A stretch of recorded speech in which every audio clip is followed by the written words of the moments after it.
में हमारे शास्त्रों में भी ये वर्णन है कि व्यक्ति की 4 आश्रम और 4 अवस्थाओं का वर्णन है। आश्रम में ब्रह्मचर्य आश्रम 1 से 25 वर्ष के भीतर ब्रह्मचर्य, उसके बाद से गृहस्थ आश्रम, समावर्तन संस्कार के बाद गृहस्थ आश्रम में व्यक्ति को प्रवेश करने की अनुमति है। तो वो 25 से 50 और 50 से 75 जो है ये हमारा वानप्रस्थ आश्रम है, और 75 से 100 वर्ष तक जो है कि ये हमारा संन्यास आश्रम है।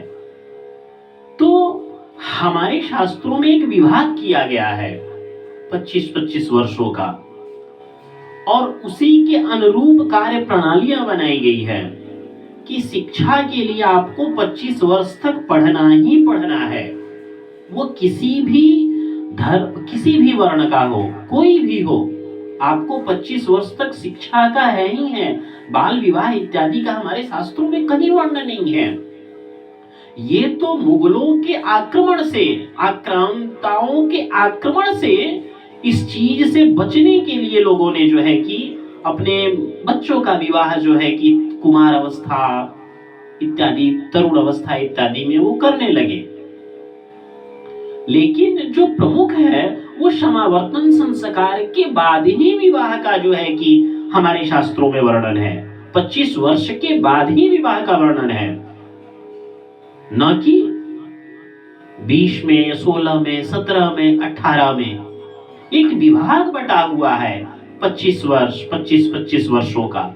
और जब समावर्तन हो जाए, आपकी शिक्षा पूरी हो जाए, तो 50 वर्ष तक जो है कि आपका गृहस्थ का, और जब आप अपने संतान उत्पत्ति करने के बाद, उसकी शिक्षा दीक्षा पूरी करने के बाद, जब संतान की आप जो है कि विवाह इत्यादि कर दें, निवृत्त हो जाए, तो आप वानप्रस्थ ले लीजिए। आज वृद्धाश्रम क्यों है? लोगों को इतना मोह हो गया है कि वो घर छोड़ने को तैयार नहीं है, तभी ये स्थिति आ पड़ी है। अगर घर छोड़ने के लिए तैयार होते तो ये स्थिति आती थी क्या? इसीलिए हमारे यहाँ विभाग बनाया गया है, व्यवस्था है कि आप पति पत्नी चले जाइए वानप्रस्थ में। नहीं पत्नी जा सकती तो उसे पुत्र के पास छोड़ करके घर में ही आप निकल जाइए।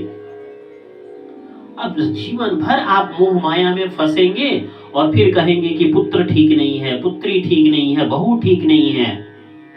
तो जो व्यवस्थाएं हैं, और 75 के बाद फिर आप अगर शरीर स्वस्थ है तो आप संन्यास ले लीजिए। तो विभाग बनाया गया है हमारे शास्त्रों में, इस चीजों की कार्य प्रणालियों को दिया गया है। अब उस अनुरूप आप जीवन नहीं जिएंगे तो दुख तो भोगना ही पड़ेगा, उसके लिए तैयार रहिए, कोई फिर बचाने नहीं आएगा भैया।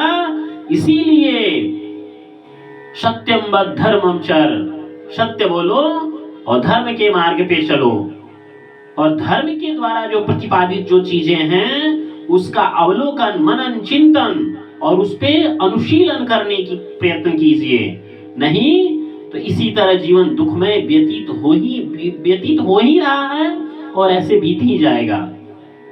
इसीलिए जो है कि हमारी युवा पीढ़ी के लिए पूर्णतया जो है कि जब भी किशोर अवस्था, कुमार अवस्था के बाद से, टीनेजर्स के बाद से 25 वर्ष तक मन लगा करके जो भी शिक्षा अध्ययन है उस पे व्यक्ति को कार्य करना चाहिए। जिस भी क्षेत्र में है उस क्षेत्र में अपने आप का अपना 100% दीजिए।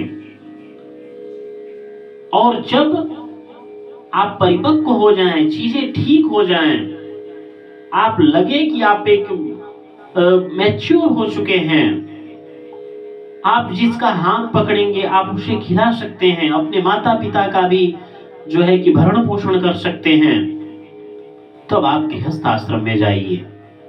अब पढ़ाई के नाम पे करेंगे कुछ और, होगा कुछ और, तो क्या होगा? यही स्थिति होगी जो नहीं होनी चाहिए। तो युवावस्था हमारे जीवन का मूल आधार है। एक युवावस्था ही तय करता है कि हम अपने जीवन में जाकर के क्या कर पाएंगे। 25 के नींव पे ही हमारी 75 की बिल्डिंग टिकी होती है। और आपका 25 का जीवन ही खराब हो जाए, जीवन खराब हो जाए तो क्या होगा? सब खराब हो जाएगा।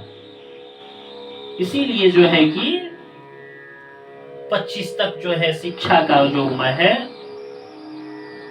उसको कंप्लीट करें, पूरा करें।